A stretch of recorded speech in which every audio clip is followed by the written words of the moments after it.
Hi friends, நம்ம விஜய் மல்லி ஸ்டோரியில் வந்து பார்த்தீங்கன்னா இப்போ வரைக்குமே வெண்பா குட்டி வந்து சொன்னனால தான் சுடர் அப்படிங்கிற ஒரு விஷயமே தன்னோட அப்பாவான விஜய்க்கு தெரிய வந்தது. ஸோ அதே மாதிரி தான் வந்து பார்த்தீங்கன்னா இப்போவும் ஒரு நல்ல விஷயம்தான் வந்து வெண்பா குட்டி சொல்லுவாங்கங்கிற மாதிரி எதிர்பார்க்கப்படுது.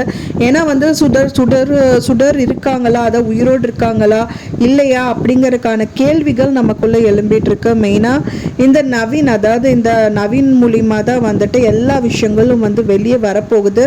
அவங்க தான் இப்போ வந்து பார்த்தீங்கன்னா நம்ம வெண்பா குட்டியை கடத்துக்கு கொண்டு போய் வச்சிருக்க அப்படி.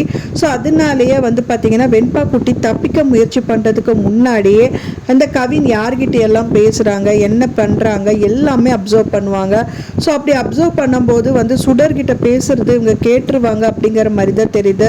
ஒன்ஸ் அவங்க கேட்டுட்டாங்க அப்படின்னா வந்துட்டு தப்பிச்சு அங்கேருந்து கிளம்பி போயிட்டு தன்னோட விஜய், அதாவது விஜய் அவங்க அப்பா டாடா கிட்டேயும் மல்லியம்மா கிட்டேயும் இந்த விஷயங்கள் எல்லாமே சொல்லிட்டாங்க அப்படின்னாலே போதும். இப்போ அவங்க வந்து என்னதான் வந்து மல்லியை வந்து அவங்க ஹர்ட் பண்ணணும், அவங்கள வந்து கொண்டு போய் அரெஸ்ட் பண்ணணும் அப்படின்னு நினச்சாலும் இப்போ மல்லிகிட்ட இருந்து வந்து இந்த இல்லை சுடர் வந்து உயிரோடு தான் இருக்கா அப்படிங்கறதுக்கான தகவல் வந்துருச்சுன்னா கண்டிப்பாக அதை அலசி ஆராய்வாங்க. ஸோ அதுக்காக அங்கே போய் தான் தீருவாங்க. ஸோ இந்த கவின் மட்டும் கையில் கிடச்சிட்டாங்கன்னா சுடர் கிடச்ச மாதிரி அப்படின்னே சொல்லலாம். கவினை வச்சுட்டு சுடரை கண்டுபிடிக்கிறதுக்கு நிறையவே பாசிபிலிட்டி இருக்குது.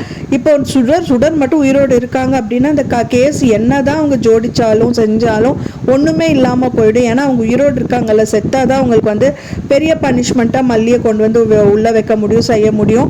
ஸோ இப்போ அவங்க வந்து உயிரோடு இருக்காங்க அப்படின்னு தெரிய வந்துச்சு அப்படின்னா ஒன்றுமே அவங்களால பண்ண முடியாது அப்படிங்கிற மாதிரி தான் தெரியுது.